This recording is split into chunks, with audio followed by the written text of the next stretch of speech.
Bien, buenas noches o buenos días, amados.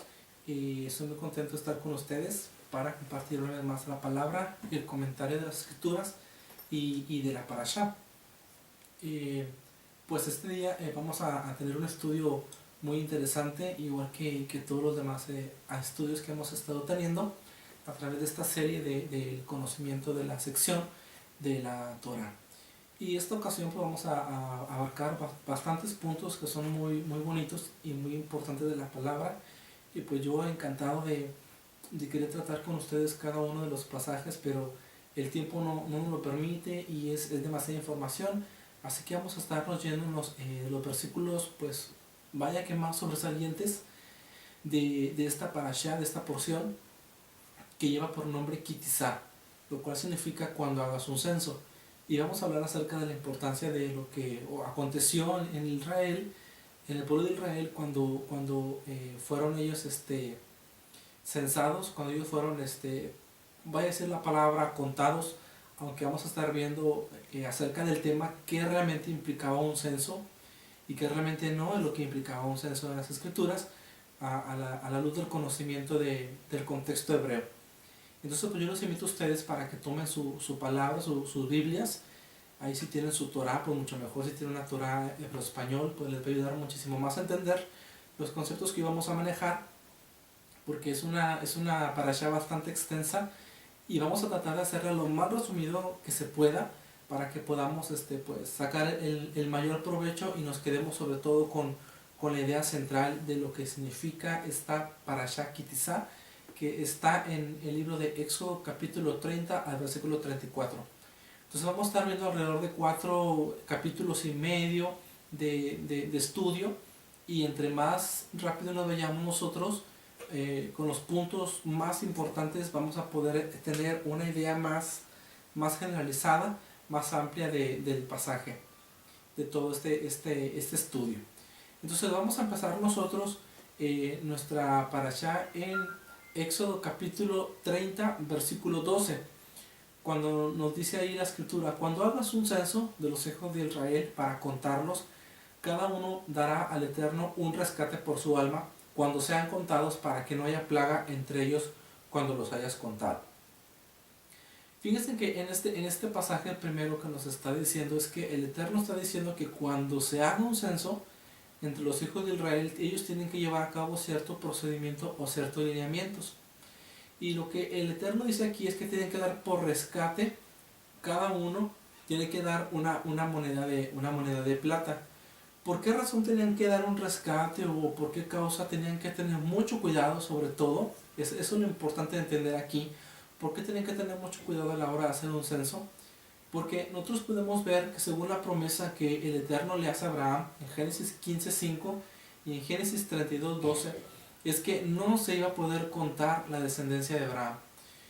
El Eterno le dijo a Abraham: tu simiente será numerosa como las estrellas del cielo, como los granos de arena del mar. Entonces, al no poderse contabilizar según la promesa que el Eterno le hace a Abraham, ahora acá en Éxodo 30:12 vemos que cuando se haga un censo tienen que tener ciertos procedimientos para que ellos comprendan que realmente los hijos de Israel no pueden ser contados en su totalidad. Lo que realmente se iba a censar o contabilizar eran las cabezas paternas, o sea, los varones. Cada varón iba a ser contabilizado, pero no iba a ser contabilizado ni las mujeres ni los niños, como una manera de respetar aquella promesa que Dios le había hecho a Abraham, de que no iba a ser posible nunca contar los hijos de Abraham. Entonces aquí vemos que hay un peligro en contar a los hijos de Israel, según vemos en 2 Samuel 24:1-10.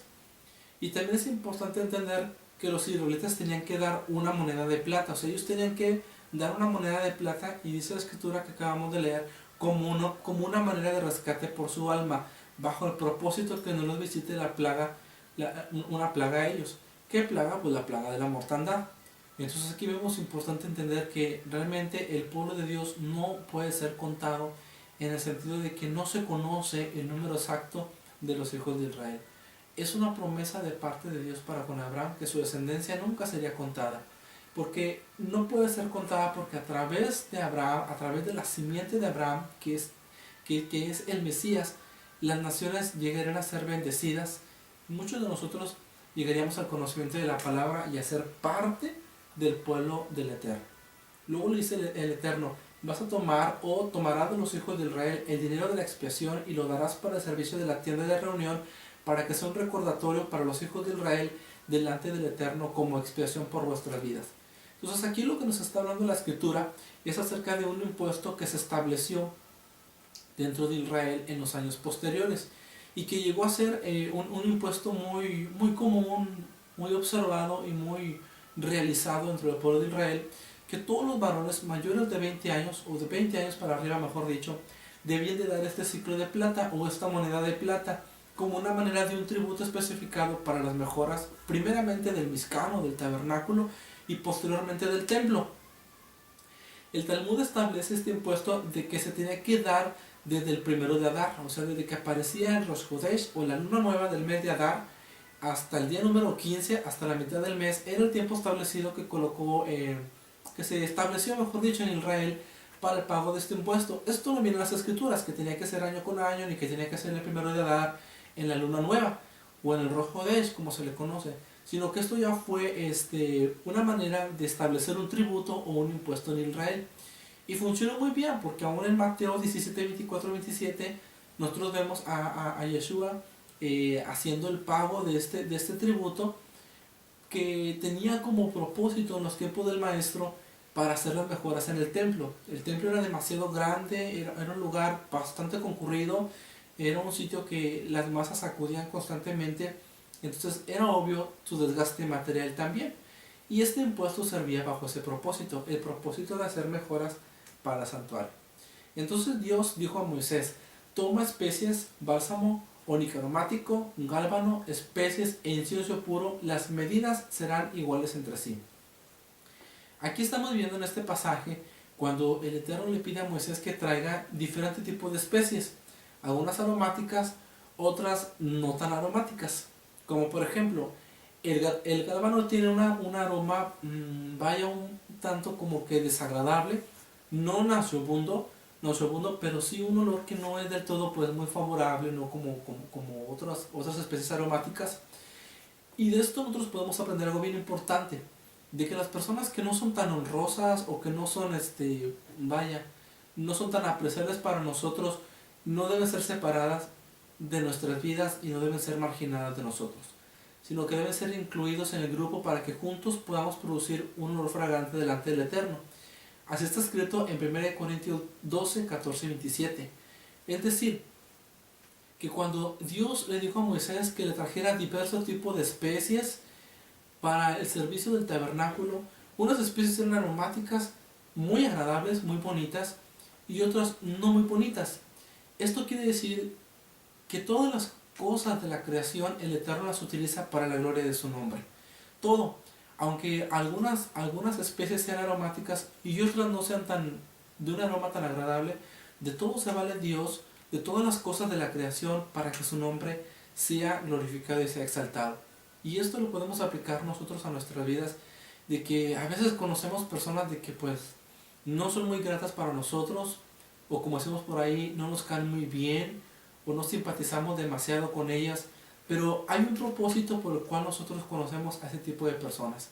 Personas que a veces pues nos generan problemas, la gente que nos hace caras, la gente que no le caemos bien, la gente que es indiferente con nosotros, o la gente que por simplemente cosas de la vida no le pasamos. Y a veces uno se puede preguntar, ¿por qué el Eterno permite que yo conozca a ese tipo de personas? ¿Por qué permite Dios que yo tenga trato o que he llegado a conocer gente así, gente que parece ser indeseable? Todo tiene un propósito de ser, y cada una de las personas que están con nosotros o que están a nuestro alrededor tienen un propósito. Aún dentro del camino del Eterno, a veces conocemos a hermanos o a personas de que decimos: híjole, ¿por qué el hermano es así? ¿Por qué la hermana es así? ¿Por qué hace ese tipo de comentarios? ¿Por qué tiene esa actitud? Y nos preguntamos tantas cosas que aún en el camino del Eterno conocemos a cada persona, pero es que realmente todo tiene un propósito. Y todos nosotros, seamos como seamos, nos caigamos bien, nos caigamos mal, tenemos el mismo propósito, el propósito de ser miembros del cuerpo del Mesías. Dice la escritura, porque el cuerpo no es un solo miembro, sino muchos. Si el pie dijera, porque yo no soy una mano, no soy parte del cuerpo, no por eso va a dejar de ser parte del cuerpo mismo. Sin embargo, dice la escritura, hay muchos miembros, pero solamente es un solo cuerpo. Y el ojo no puede decirle a la mano, yo no te necesito, ni tampoco la cabeza puede decirle a los pies, no te necesito. Por el contrario, la verdad es que los miembros del cuerpo, que parecen ser los más débiles, realmente son los más necesarios. Ahora bien, dice la escritura, vosotros sois el cuerpo del Mesías, el cuerpo de Jesucristo, y cada uno individualmente un miembro de él. Es decir, que quizás no todos somos iguales, no todos nos entendemos muy bien, no todos nos llevamos del todo muy bien, que digamos, pero todos tenemos un rol importante en la obra de Dios, en la obra del Eterno. Y esto se logra cuando nosotros logramos entender el propósito por el cual estamos acá en esta vida y el propósito que nos esforcemos cada día, quizás no para ser pues los grandes amigos, pero sí para comprender que podemos sobrellevar las cargas los unos de los otros y que podemos ser de bendición hacia otros para que otros puedan ser también de bendición en nuestras vidas. En cuanto a esto de las especies, decía la escritura, y molerás parte de él muy fino y pondrás una parte delante del testimonio en el tabernáculo de reunión donde yo me encontraré contigo, santísimo será para ustedes. Es decir, que tenían que tomar de estas especies, molerlas y traerlas al tabernáculo de reunión, porque el tabernáculo de reunión era un lugar especial para Dios. El propósito principal para la construcción del tabernáculo es que haya un lugar de encuentro entre Dios y entre su pueblo. La raíz de la palabra hebrea, que ha sido traducida como encontraré o encontrarme, cuando es el verbo me encontraré contigo, es la expresión hebrea ya'at. Eso significa fijar una cita. Una cita siempre va a implicar de dos cosas muy importantes, de tiempo y de lugar. Entonces, cuando las escrituras dicen que tenemos que traer especies aromáticas muy finas al tabernáculo de reunión y que el Eterno se encontrará con nosotros, es que Dios está deseando de cada uno de nosotros que respetemos esa cita que Él establece para que nosotros tengamos un tiempo especial, un tiempo de adoración, un tiempo de oración, un tiempo de comunión, un momento especial y un momento solemne con Él. Cuando nosotros disponemos ese tiempo especial para ir a la presencia del Eterno, que ese es el tabernáculo que Él desea hacer con nosotros. Tabernáculo es morada. Cuando Él quiere hacer morada con nosotros y nosotros nos arrodillamos, clamamos a Él y comenzamos a conversar, estamos acudiendo a la cita que Él quiere. ¿Cuáles son las especies aromáticas que nosotros podemos presentar delante del Eterno? Ahora no tenemos un templo físico en Jerusalén donde podamos presentarnos con las ofrendas que la Torah nos demanda. Pero dice la Escritura que nuestras oraciones son como olor fragante delante de su presencia y que somos nosotros, nuestra vida, nuestra manera de vivir, nuestra obediencia a su palabra, como un olor grato delante de Él. Entonces, cuando nosotros vivimos conforme a su palabra y cuando oramos con todo nuestro corazón y conversamos con nuestro Padre, nuestras oraciones suben como incienso delante de su presencia de la cual Él se agrada. Eso es muy importante entender. Aquí lo que la Escritura nos está enseñando es que tenemos que separar ese tiempo exclusivo. Un tiempo exclusivo para platicar con el Padre, para buscar su presencia y tener un lugar especial. Que en nuestras vidas haya un lugar. A veces vivimos tan afanados en el trabajo, y yo lo digo por experiencia propia, con las preocupaciones diarias, cada problema que tenemos en esta vida, cada situación que se nos atraviesa, cada circunstancia que nos surge por aquí un problema, surge por ahí otra situación, pero es muy importante que nosotros separemos un lugar, un tiempo especial para que podamos acercarnos al Padre y presentar ese tipo de ofrendas que son las especies aromáticas, que es nuestra adoración delante de Él. Mira que he llamado por nombre a Betzalel, hijo de Uri, hijo de Hur, de la tribu de Judá. Éxodo 31, versículo 2, aquí nos está hablando acerca de un personaje llamado Betzalel. Y aquí es importante que nosotros comprendamos quién era Betzalel, o mejor dicho, qué es lo que simboliza Betzalel. Y conforme las escrituras vamos leyendo nosotros acerca de Betzalel, lo que podemos entender Él es como un prototipo o como un simbolismo acerca del Mesías. Por las siguientes razones, por los siguientes puntos. Betzalel aquí nos está representando o tipificando a Yeshua mismo porque es nombrado 8 veces en la Torah. Ya hemos hablado en otras parashá que el número 8 en las escrituras está hablando acerca de la plenitud de la vida eterna. Cuando nosotros encontramos muchas veces el número 8 repetido en las escrituras, nos está hablando de la plenitud de ingresar a la eternidad o de ingresar a la vida eterna. Y fue el mismo Yeshua también el que gracias a su sacrificio nos introduce a la vida eterna y nos da la bendición de recibir esa promesa de la resurrección. Ahora, Betzalel dice la escritura que su nombre es sombra de Dios o la cobertura de Dios, y eso es exactamente también el Mesías. Él nos cubre, él nos envuelve, y bajo su nombre es que nosotros hemos tenido la bendición de la vida eterna, porque es la escritura que no hay otro nombre debajo del cielo en el cual podamos ser salvos. Entonces tenemos una cobertura de parte del Eterno a través de su amado Hijo. Otro aspecto es que Betzalel en Éxodo 31:13 dice la escritura que fue lleno del Espíritu de Dios. También dice la escritura que cuando Yeshua vino, él dijo, el Espíritu del Señor está sobre mí. Es decir, también tenía él el Espíritu de Dios. Y dice la escritura acerca de Betzalel que él posee sabiduría, inteligencia y conocimiento. Y eso es exactamente lo que también tenía el Mesías. Tiene sabiduría, inteligencia y conocimiento. Y esto lo vamos a ver más adelante, porque Betzalel como el Mesías tenía esos tres aspectos iguales: la sabiduría, la inteligencia y el conocimiento. Lo primero es lo que en el hebreo se conoce como Jochma, la sabiduría, que es la capacidad de oír a los demás y aprender. Y esta era una virtud que Yeshua mismo tenía, que podía escuchar a las personas, que él era sensible a las necesidades de la gente, como cuando aquel ciego gritaba, Yeshua de Nazaret, hijo de David, ten misericordia de mí. Yeshua tuvo compasión y escuchó la necesidad de aquel hombre, como también escuchó a aquella mujer que venía arrastrándose hacia él y que tocó el borde de su manto. Él tuvo esa sabiduría para detenerse y oír, porque dice la escritura que ella le expresó todo lo que había en su corazón. Ella habló lo más profundo de su corazón. Cuando ella se vio descubierta, la mujer del flujo de sangre, y se vio descubierta, dice la escritura que ella habló de lo profundo de su corazón todo lo que había, y el Señor tuvo misericordia de ella y la sanó, restauró su vida. Entonces aquí vemos que el Mesías tiene Jochma, que es sabiduría. El segundo aspecto que había en Betzalel y que también encontramos en Yeshua es Tebuna, que es inteligencia, la comprensión por sí mismo a partir de lo recibido.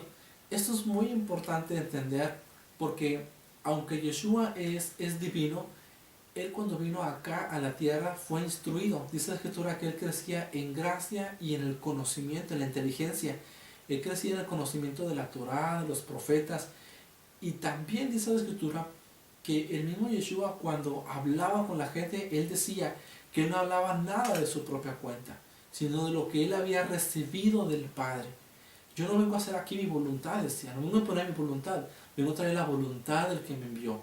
Yo no hablo nada por mi cuenta propia, sino todo cuanto he visto del Padre es exactamente lo que hablo. Es decir, que la inteligencia de Yeshua es la inteligencia que él recibió directamente del Padre. Todo cuanto vio, cuanto escuchó y cuanto recibió del Eterno. Y el tercer aspecto se llama en el hebreo Zahaz, que quiere decir el conocimiento. En Yeshua en referencia acerca del espíritu de santidad, la inspiración divina y profética.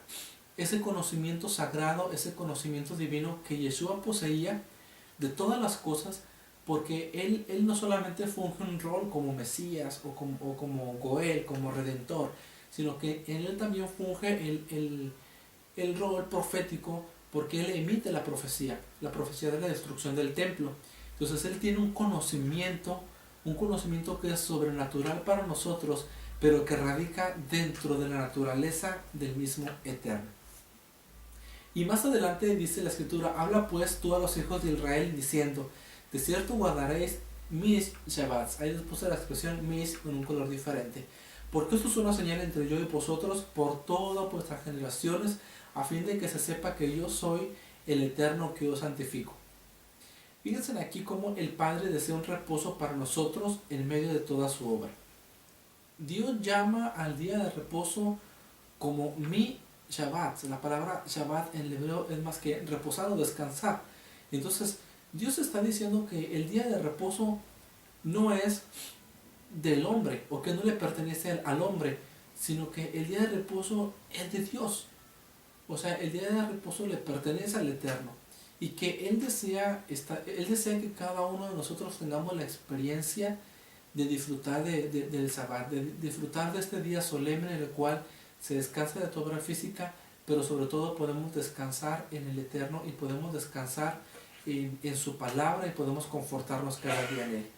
El Sabbat no es una carga, como muchas veces se ha creído, sino que es todo lo contrario, es una delicia de detener nuestras actividades y enfocarnos nosotros tanto en el Eterno como en nuestro semejante, de adorar a Dios y de poder bendecir a los demás, de separar un momento especial y estar con Él. Ahora viene la pregunta, ¿cómo yo puedo guardar Shabbat? ¿Cómo yo puedo guardar el día de reposo? ¿O cuál es la manera correcta? En Isaías 58, 13, 14 dice lo siguiente acerca del día de reposo. Dice, si por causa del día de reposo apartas tu pie, para no hacer lo que a ti te plazca en mi día santo, y llamas al día de reposo una delicia, el día santo de Dios, honorable, y lo honras, no siguiendo tus caminos, ni buscando tu placer, ni hablando tus propios asuntos, entonces te deleitarás en el Señor, y yo te haré andar sobre las alturas de la tierra, y te alimentaré con la heredad de tu padre Jacob, porque la boca del Señor lo ha hablado. Aquí lo que nos está diciendo el profeta Isaías está súper claro. El Sabbat consiste en que nosotros como hijos de Dios, como simiente de Abraham, no andemos en nuestros propios intereses ni en nuestros propios caminos.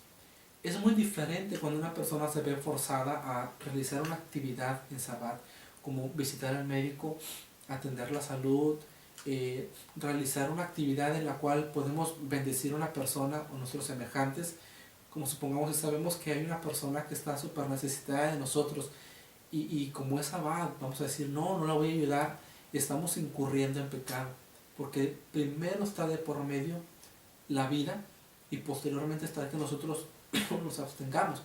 Por eso mucha gente criticaba a Yeshua porque él sanaba en el día de reposo, él restauraba vidas, él alimentaba al necesitado, él restauraba corazones, y lo criticaban porque hacía todas estas cosas en día de reposo, pero no estaba quebrantando el mandamiento, él lo estaba llevando a su cumplimiento en el sentido de hacer las cosas conforme a la voluntad del Padre y no conforme a los mandamientos de los hombres.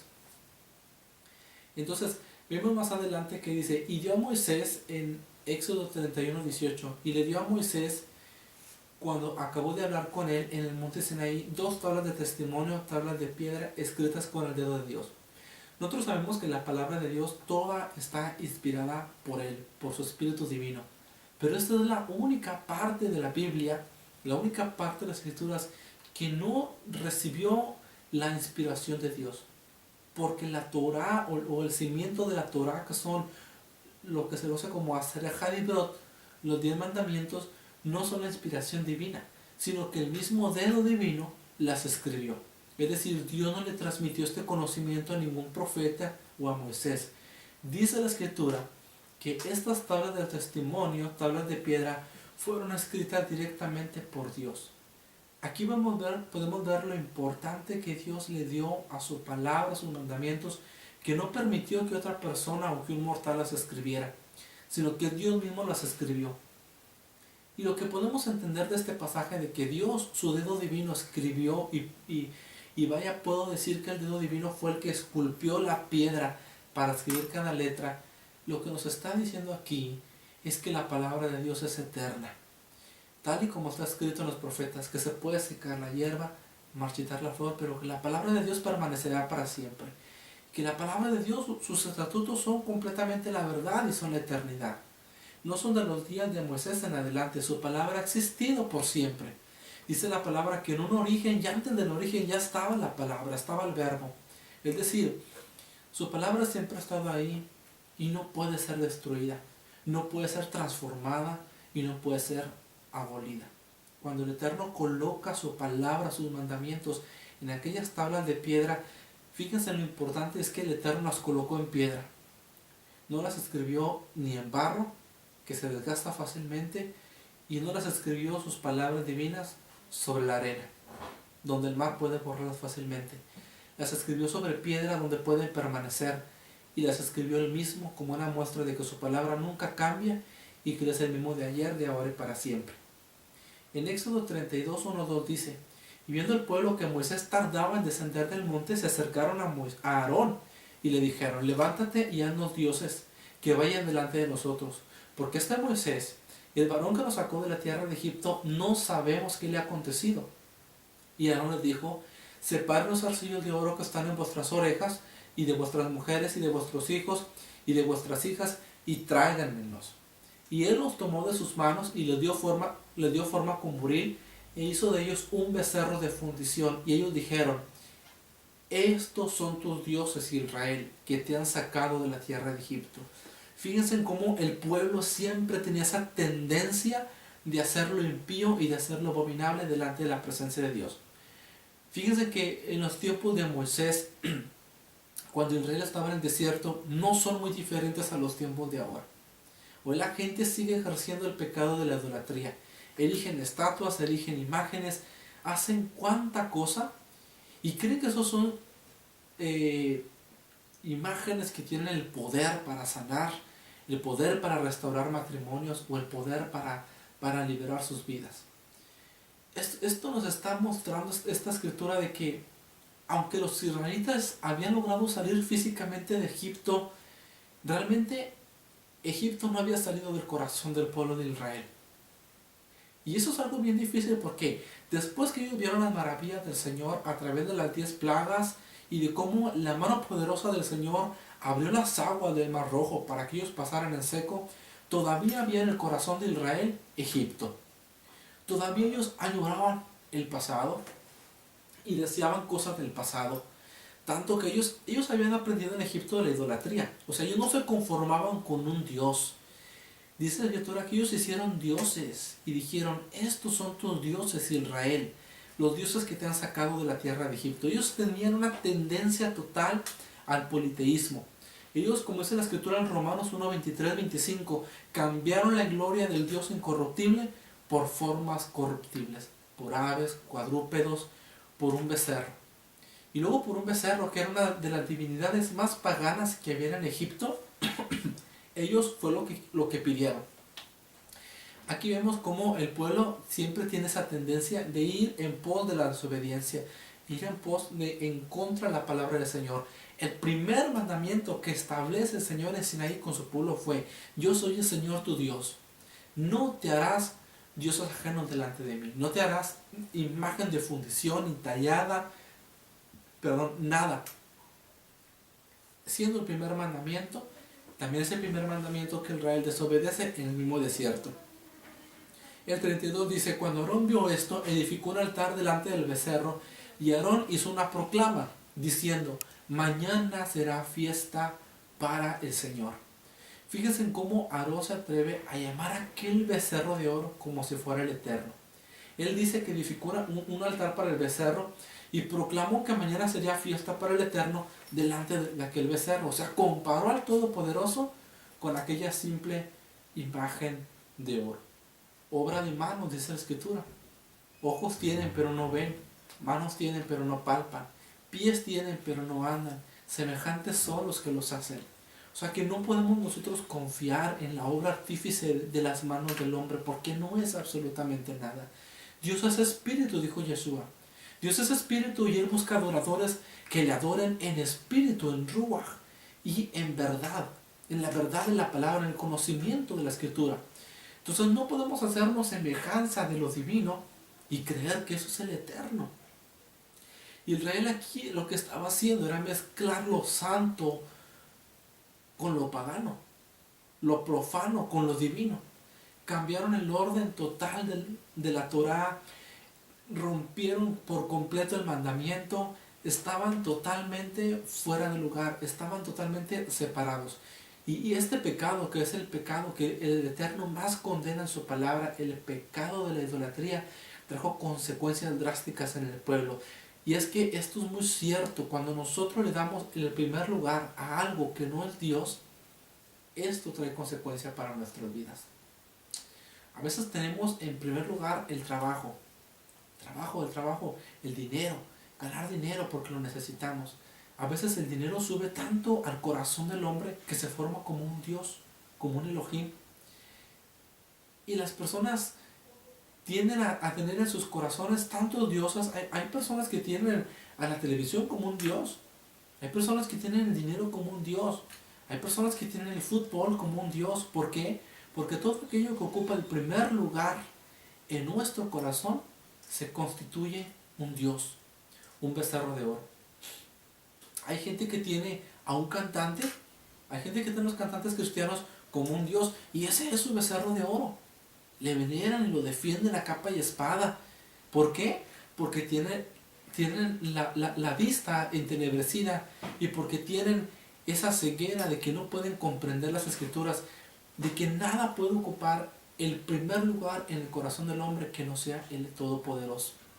Pero cuando el Señor está en nuestro corazón y Él es la preeminencia, Él es lo primero en nuestras vidas, entonces nosotros cumplimos con aquella palabra de reconocer que el Señor debe ser lo primero en nuestros corazones.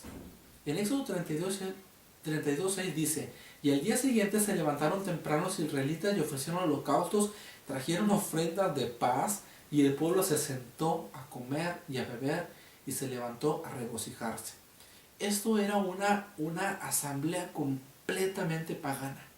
Estaban comiendo y celebrando fiesta, una fiesta no ordenada por Dios, que no estaba en la Torá, esa fiesta. Estaban comiendo, estaban celebrando y se estaban gozando en el mundo y en lo pagano. O sea, aquí lo que podemos ver es que se estaban gozando en la idolatría, en fiestas no instituidas por Dios. Cuidado, amados, cuando nosotros nos gozamos en fiestas que el Padre no estableció en su palabra, y estaban totalmente fuera del orden establecido por las Escrituras. Por eso Pablo dice en 1 Corintios 17: no sean pues idólatras, como fueron algunos de ellos, según está escrito: el pueblo se sentó a comer y a beber y se levantaron a jugar. Es muy importante que nosotros entendamos que nosotros alabamos y servimos a un Dios santo, un Dios que dice: sean santos como yo soy santo, y que nos invita a nosotros a andar conforme a su palabra, y no andar conforme a nosotros se nos ocurra, y no andar inventando modas. Como vayan las iglesias, anda mucho eso de moda de que la risa santa, y que no, amados, nosotros adoramos al Padre conforme su palabra lo establece, no a nuestra manera, sino a la manera de la palabra del Señor.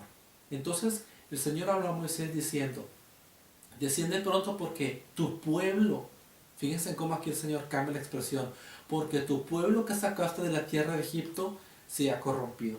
Aquí vemos que el Eterno no reconoce a Israel como pueblo suyo. Le dice a Moisés: desciende rápido de la montaña, porque tu pueblo que tú sacaste de la tierra de Egipto se ha corrompido. O sea, el Eterno se deslinda por completo de Israel. ¿Por qué se deslinda de Israel si el Eterno lo sacó con mano fuerte y poderosa? Porque el acto de la idolatría, el quebrantamiento de su Torá, el quebrantamiento de su ley, invalida el pacto. Dice la Escritura: porque vuestros padres invalidaron el pacto. El pacto no lo invalidó Dios. El pacto lo invalida el hombre. Cuando anda en pecado, cuando anda en rebelión, cuando nosotros nos desviamos de la palabra está derecha, es una senda derecha. No es ni para torcer para la derecha ni para la izquierda. El camino del Señor es recto. Sus caminos son santos de rectitud. Pero cuando el hombre se tuerce, que voy a probar por acá tantito mundo, tantita carne. Voy a hacer estas cosas de acá, que no viene la palabra, pero quiero experimentar. Cuando tenemos ese tipo de tendencias, ese tipo de actitudes, somos nosotros los que corrompemos, los que quebrantamos el pacto, no Dios.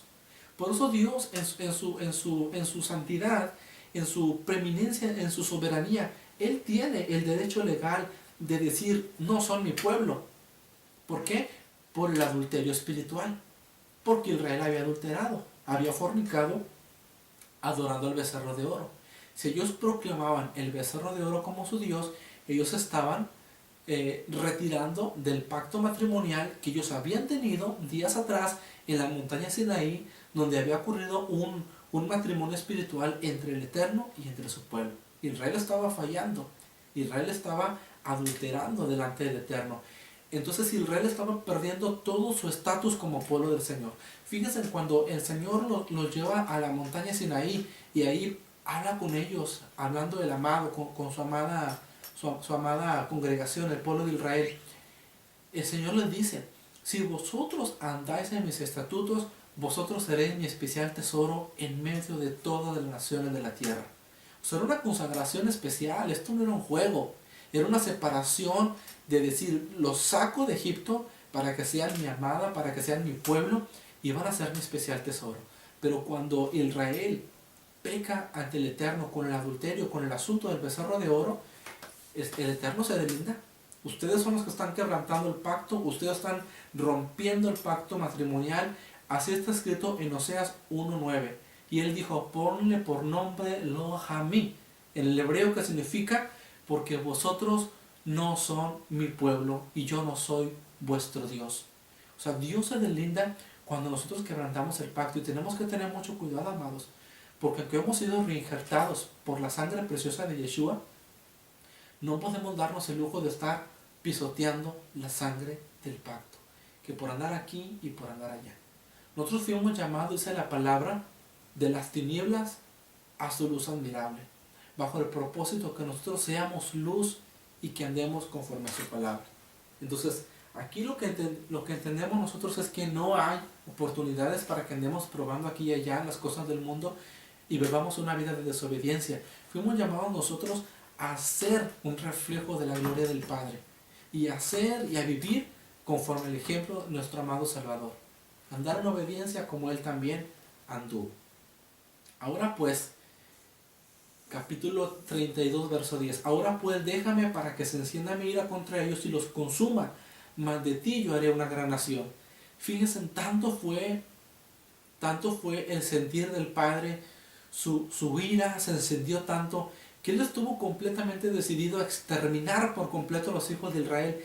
Y le dice a Moisés, yo puedo empezar a través de ti y de tu familia otra vez todo esto. Yo puedo sacar de ti una nación grande, fuerte y poderosa, pero voy a destruirlos. Y le dice, déjame, como si el Eterno le pidiera permiso a Moisés, pero no se trata de eso.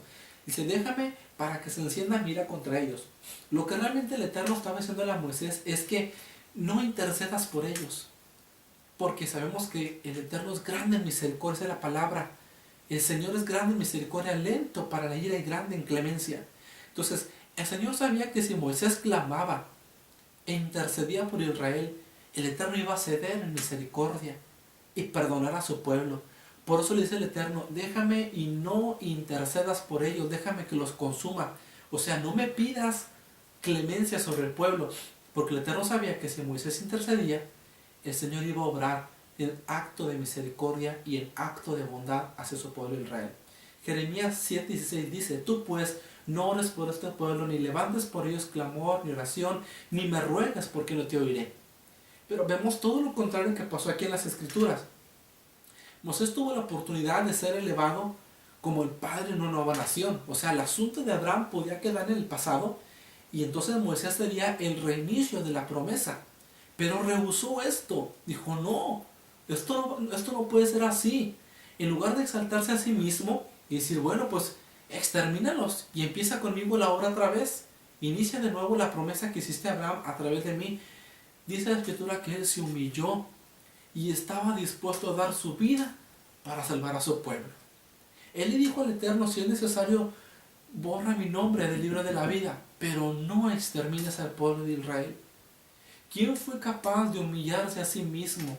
Acá en el Nuevo Testamento dice la palabra, y se humilló a sí mismo y tomando la forma de siervo, fue obediente hasta la muerte y muerte de cruz. Por eso el Padre le exaltó hasta lo sumo, otorgándole un nombre que sobre todo nombre, para que en el nombre de Yeshua se doble toda rodilla de lo que está en los cielos, en la tierra y debajo de la tierra, y proclamen que Él es el Señor para la gloria del Padre, nuestro amado Mesías. Aquí estamos viendo una comparación entre Moisés y el Redentor, así como Moisés se humilló y se quebrantó y estuvo dispuesto a despojarse de todo, aún de la vida eterna también, también Jesús se despojó de todo para salvarnos a nosotros que no lo merecíamos, que estábamos muertos, dice la palabra, en nuestros delitos y en nuestros pecados, que estábamos lejos de la ciudad de Israel, lejos de los pactos, lejos de la promesa, lejos de las bendiciones. Pero esa es su palabra, Efesios capítulo 2, versículo 11 en adelante. Fuimos hechos cercanos por la sangre que Él derramó por nosotros. Así Moisés se humilló también delante del Eterno. Dijo, si es necesario, borra mi nombre del libro de la vida, pero no les quites la vida. Y comienza Moisés a dar unas explicaciones. ¿Qué dirán los egipcios y entre las naciones? Para esto los ha sacado el Señor, para exterminarlos en el desierto. Tu nombre es santo entre las naciones. Tu nombre es temible, Señor. Entonces, aquí vemos cómo Moisés comienza a orar de una manera especial que toca el corazón del Padre. Y el Padre es movido a misericordia. Y cambia de parecer. El profeta como Moisés es Yeshua. Él tampoco abandonó su pueblo para iniciar otro. Aquí vemos que Moisés no estaba abandonando a Israel. Él pudo abandonarlos por completo y empezar otra vez. Pero nunca abandonó su pueblo. Él estuvo dispuesto a darlo todo por su mismo pueblo. Así mismo el mismo Mesías cuando vino dijo, yo no he sido enviado sino que a las ovejas perdidas de la casa de Israel. Su propósito como Mesías, como siervo sufriente, era restaurar la oveja perdida, restaurarnos a nosotros y reintegrarnos a nuestra identidad como parte del pueblo. Entonces Moisés suplicó ante el Señor y dijo, oh Eterno, ¿por qué se enciende tu ira contra tu pueblo que tú has sacado de la tierra de Egipto con gran poder y con mano fuerte? Porque ¿quién de hablar los egipcios diciendo, con malas intenciones los has sacado, para matarlos en los montes y para exterminarlos de la faz de la tierra? Vuélvete del ardor de tu ira y desiste de hacerle daño a tu pueblo. Esta oración de Moisés es una oración tan hermosa y tan sublime que Moisés logra tocar el corazón del Padre. Y dice tres cosas muy importantes en su oración. Tú eres el Señor, el Dios de Israel. Aquí Moisés le dice al Eterno, tú eres el Dios de ellos. Aunque ellos han pecado contra ti, tú eres su Dios porque tú los sacaste. Tu ángel nos sacó de la tierra de Egipto. Le dice, este es tu pueblo. Este es el pueblo que tú sacaste, que compraste a través de obras y milagros. Y dice lo tercero, tú los sacaste de Egipto. Moisés se quita por completo toda gloria de sí mismo y da toda gloria al Padre, diciendo, tú eres quien nos sacó de la tierra de Egipto con mano fuerte y mano poderosa. Y dice Éxodo 32:14, y el Señor desistió de hacer el daño que había dicho que haría a su pueblo. ¿Será que el Eterno puede cambiar de opinión o cambiar de sus planes? No. Realmente Dios no puede cambiar sus planes generales, pero Él sí puede cambiar la manera como puede cumplir sus planes. ¿O será que el Eterno tenía menos compasión que Moisés? Tampoco. La compasión que había en el corazón de Moisés venía directamente del Eterno, porque Moisés era un hombre que hablaba conforme a los propósitos de Dios. O sea que las palabras que Moisés fluía y la manera como se expresó delante de Dios era exactamente la intención del corazón de Dios. Ser clemente y ser misericordioso para con su pueblo. En el 32:17 dice, y al oírlo Josué, o en el hebreo Yehoshua, el ruido del pueblo que gritaba dijo a Moisés, hay gritos de guerra en el campamento. Aquí vemos una actitud diferente, que en medio de todo ese pecado tan abominable, la adoración del becerro de oro, había alguien exclusivamente distinto. Perdonando un poco más de mi nariz. Había alguien completamente con una mentalidad opuesta. Y era Josué. Josué había colocado su tienda a los pies del monte Sinaí. Y no estaba con el pueblo. Y no estaba participando del pecado del pueblo. Josué representa a alguien que permanece dentro de la fidelidad. Alguien que representa haciendo siempre la diferencia y no mezclándose con lo pagano y con lo impío. Siempre listo para estar dispuesto a hacer la voluntad del Padre. Por esta fidelidad y por esta muestra de fidelidad ante la palabra del Señor, es como Josué logra ser el sucesor de Moisés y dirigir al pueblo de Israel e introducirlos a la tierra prometida. Cuando nosotros decidimos marcar la diferencia, no ser como este mundo, no andar como este mundo, estamos tomando esa actitud de Josué también, de hacer las cosas a la manera del Eterno y no ensuciarnos con las cosas pecaminosas y las cosas efímeras que ofrece este mundo. Y sucedió que tan pronto como se acercó el campamento, Moisés, verso 19, capítulo 32, vio el becerro y las danzas y se encendió la ira de Moisés y arrojó las tablas de sus manos y las hizo pedazos al pie del monte. Cuando Moisés ve ese cuadro idolátrico, ese cuadro abominable, él reconoció que el pueblo no era digno de la Torah. No eran dignos de recibir esas leyes santas y sagradas que Dios mismo había escrito con su dedo. No eran dignos de conocer esa palabra divina. El primer mandamiento ataca directamente la idolatría. Y es ese pecado el que arrastró a la desgracia en general a Israel. Si algún pecado llevó a Israel a la perdición total, fue la idolatría. Es el pecado con el que más luchas tuvo Israel. El postrarse a los ajenos, el servir a los baales, a las imágenes de acera, el servir al oro fundido y al barro, fue el pecado que llevó a Israel al punto de dividirse y al punto de ser disperso entre las naciones. Aquí vemos cómo Moisés, el celo por la causa del Eterno, revela en su corazón que Israel no es digno de recibir la Torah y él prefiere quebrar las tablas, como diciendo, no son dignos de recibir esta palabra divina, y no se las entregó. Y se paró Moisés a la puerta del campamento y dijo, el que esté por Yahweh, venga a mí. Y se juntaron a él todos los hijos de Leví. Siempre hay alguien que hace la diferencia. Aunque otros vemos que el mundo está de cabeza, aunque otros vemos que todo mundo va en contra de la palabra, siempre hay un remanente que permanece firme al Eterno. Josué también tuvo que tomar la misma decisión de Moisés, poner una línea y preguntar quién está por la causa del Señor y quién no.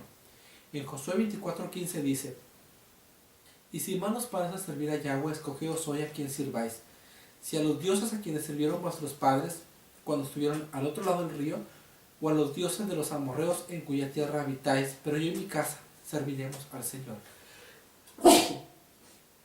Perdón. Entonces aquí vemos nosotros cómo Josué también tuvo que tomar la misma decisión entre el pueblo de Israel de invitarles o a servir al Eterno o a servir a los dioses paganos, porque ese siempre fue el problema en Israel, el servir al Todopoderoso o al servir a los dioses de barro. Ahora pues, le dice Moisés al Eterno, si he hallado gracia ante tus ojos, te ruego que me hagas conocer tu camino para que yo te conozca y halle gracia ante tus ojos. Considera también que esta nación es tu pueblo. Este deseo de conocer al Eterno es el deseo más sublime que el hombre puede tener. Moisés pidió 3 cosas para sí mismo, pero el deseo de conocer cada día más al Eterno es lo mejor y la mejor decisión que el hombre puede tomar y llevar a cabo. El querer estar cada día más cerca del Padre, para mí ha sido la más grande bendición que he recibido. El haber recibido a Yeshua como mi Mesías y como mi Salvador, y el conocer del Padre cada día en mi vida ha sido lo más maravilloso. Así que cuando nosotros comenzamos a buscar más del Señor a través de oración, a través del ayuno, a través de la Torah, el conocimiento de la palabra, nos llenamos tanto de Él que sentimos que nuestras vidas tienen sentido y entendemos que nuestras vidas tienen verdadero propósito. Moisés entendía muy bien esto. A mí me impacta esta palabra porque él conocía la importancia de tener una relación estrecha con Dios. Él pidió 3 cosas para sí mismo, fíjense. Pidió conocer el camino del Eterno. El camino del Eterno es su proceder, su manera de actuar, es su voluntad. Pidió conocer al Eterno, es decir, esto es más profundo. Uno que conoce a otra persona no solamente conoce lo que hace o dice, sino también el motivo detrás de lo que hace y dice. Entonces, cuando Moisés quiso conocer al Eterno, el Eterno le dijo, me conocerás a través de mi bondad. Me conocerás a través de cómo yo me manifestaré a ti y a este pueblo siendo misericordioso. Tendré misericordia de quien quiera tener misericordia. Entonces conocemos al Señor a través de las misericordias que Él tiene para con nosotros. Y esto es cierto porque la palabra dice que cada mañana nuevas son sus misericordias. Si no fuera así, nosotros no amaneceríamos, sino que cada día vemos la misericordia del Eterno y es una manera como nosotros lo conocemos en nuestras vidas. Lo tercero fue que Moisés pidió ver la gloria del Eterno. Esto es el peso de la manifestación del Eterno. Él quería contemplar la gloria divina, él quería ver al Eterno mismo. Y el Eterno respondió: mi presencia irá contigo y yo te daré el descanso. El Eterno prometió enviar literalmente su presencia, lo que es conocido en las Escrituras como su imagen visible. Él le prometió enviar su imagen visible a Moisés. Esto puede traducirse también como rostro, según algunos traductores. Y en el judaísmo se le conoce también como Sarjapanim. Esto quiere decir el príncipe del rostro. Y el príncipe del rostro, Sarjapanim, es la salvación misma, que es Yeshua, la imagen del Dios invisible. Cuando el Señor dice: mi presencia irá contigo y yo te daré descanso, está diciendo que iría el ángel de Yahweh por delante del pueblo y por delante de Israel. Y este emisario que viene de parte del Eterno es la imagen visible del Todopoderoso. Es el mismo Yeshua. Es el mismo Yeshua que estaba con su pueblo, respaldándolos y conduciéndolos durante el desierto hasta llegar a la tierra prometida. Entonces dijo Moisés: te ruego que me muestres tu gloria. Entonces el Señor dijo: he aquí, hay un lugar conmigo y tú estarás sobre la peña. ¿Qué quiere decir este pasaje? Que estando cerca del Eterno hay un lugar especial para Moisés. En realidad hay un lugar especial para cada uno de los hombres que desean estar cerca del Eterno. Hay un lugar especial para cada uno de nosotros. Un lugar en el cual nosotros podemos estar firmes para estar cada día más cerca de Dios. Y Dios le dijo a Moisés: estarás sobre la peña. Pablo dice que el pueblo de Israel bebió agua de la peña y que la peña era el mismo Mesías. Entonces, cuando nosotros estamos firmes en la palabra, cuando estamos firmes en el testimonio de Yeshua y queriendo ser como Él, nosotros estamos siendo puestos firmes sobre la peña, porque Él es la peña de Israel, Él es la roca de Israel. Para poder estar delante del Eterno, tenemos que tener nuestros pies puestos en Yeshua, nuestra mirada puesta en Yeshua. Dice la Escritura: puesto los ojos en el Mesías, el autor y el consumador de la fe.